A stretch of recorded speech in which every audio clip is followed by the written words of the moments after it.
Kia ora everyone, welcome back to our next edition of Econ Talks.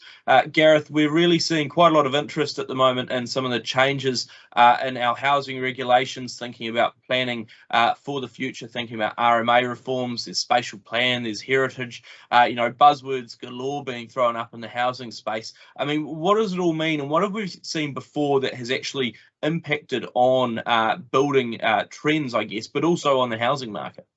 Yeah, it's hard to know or be too certain given that, they're still drafting the legislation and some of those changes. But a useful guide, I think, is just what we've seen in Auckland over the last 4 years or so since the adoption of the unitary plan there, or the new unitary plan in late 2016.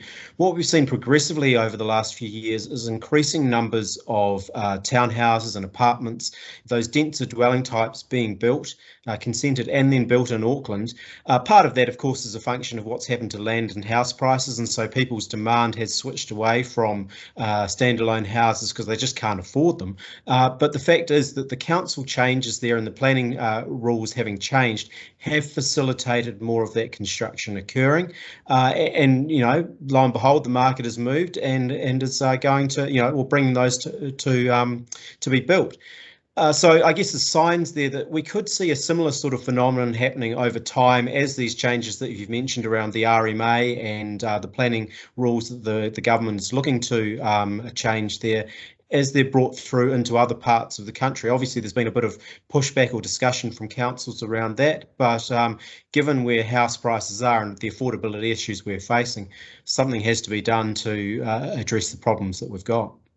Yeah, absolutely. And I think it's been interesting to see a much more, I guess, direct and directive view coming from government in recent times around the sort of permissibility of construction and building, and thinking about sort of that densification, that intensified building element. So thinking much more about those medium density townhouses, apartments still to a degree in the right places, but just a real big shift towards thinking of slightly denser dwellings. Of course, we know that land prices have been a major component of the growth in house prices over recent times, now taking up, half of the entire house value, if not more in some cases. And that's also leading to us sort of either building bigger, or increasingly, because you're paying so much for that bit of land, you want to get as much as you can out of it, which is where that densification push is coming forward.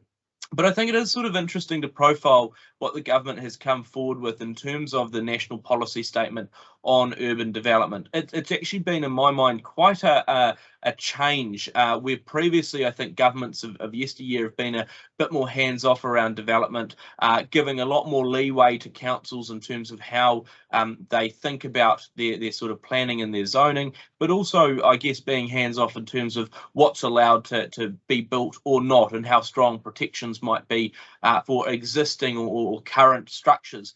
Now the plan seems to be a lot more hard-nosed and saying, actually, no, we need to build some stuff in this country. And these planning documents are saying, look, that you've got to get on and do it. There's no wriggle room anymore. There's no interpretation of trying to keep things with the status quo. There's a very strong, hell-bent view of, no, we're going to build a bit more.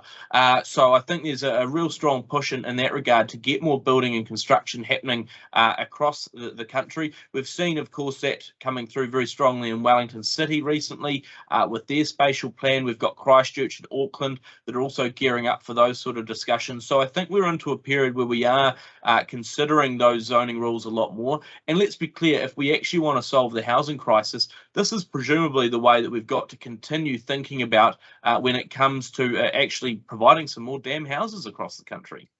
Yeah, we've had massive constraints on the available land for development, whether it's around the urban fringes and urban limits that have been in place, or just the restrictions and the sort of NIMBY approach where people have not wanted, multi-storey dwellings and more intense dwelling types being built next door to them, and wanting to sort of protect their own sort of property. And you can understand that partly from that point of view, but ultimately it's led to these sort of big social problems and the sort of dislocation that we're seeing, which is evidenced right through from the State House waiting list having blown out, just to the affordability issues and the problems that young people are facing in terms of just not being able to get into the housing market because of, you know, the deposit requirements and the massive house prices there are. So, yeah, those restrictions around land, they do have to change significantly. There's other stuff that needs to happen alongside it in terms of questions around how the infrastructure is paid for, and I think that's still a work in progress, though again that's something the government has been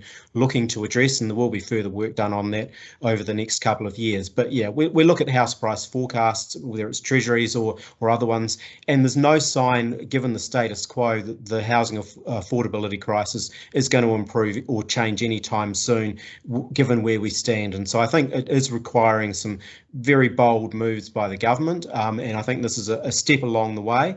You know, I guess long may it continue in terms of actually trying to make a big difference in the housing market and try and rectify the problems that have developed there.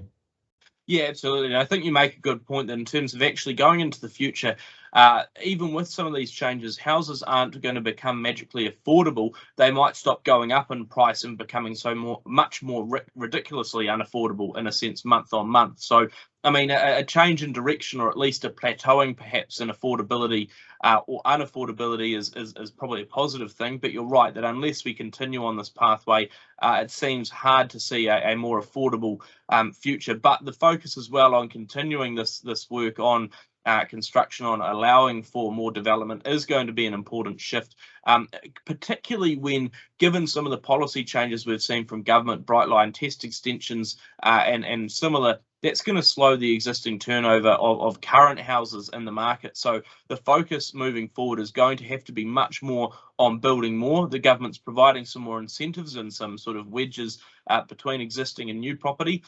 And with these planning rules coming through, it does seem that there's quite a strong bent towards adding more to our housing stock.